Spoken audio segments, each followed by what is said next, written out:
guy off. We've got a new sleeve we'll put there. And that'll go like this. Okay, so there's our old part. Old part, we're not going to use that. I don't know if I'm going to tighten this down yet. I want to kind of take a look at stuff. I'm curious. I guess this wire may be original. It might not need to be replaced, so I'll just desolder this over to here.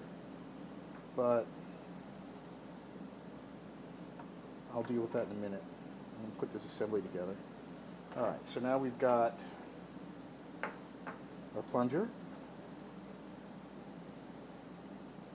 It's going to go like this.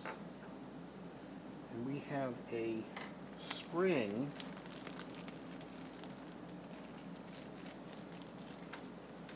this little kind of flexi spring.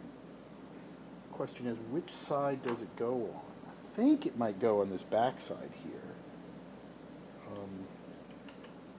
Around this, like this. Kind of helps cushion a little bit. But I've seen some where it goes on the other side, but I think it goes on the back. I'll probably do a little bit of research on that before I tighten everything down. Let's put this thing on. So before I even do this,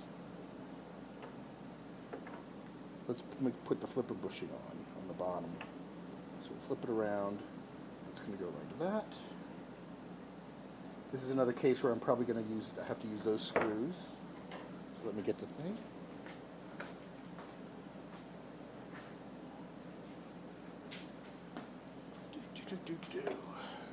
Am I centered? Yes, okay. This off. So one of the things, obviously, when you get these rebuild kits, it's very common to not. It seems like it's got hardware in it, but it never has to have enough hardware to do the whole thing. Now, luckily, a lot of these screws and bolts and stuff are fairly straightforward. 832. Number 10s, stuff like that. Now you can see they had some thread lock in here. So I will put thread lock in these again. And let me go get my thread lock. I'll put the thread lock in here. So tell you what, I'm not going to bore you with me reassembling it. I'll turn the camera back on after I've got it completely put together, and hopefully this helps you understand. Just take your time, slowly pull everything apart, and put a little TLC into it, and it'll come back, and it'll be nice and new.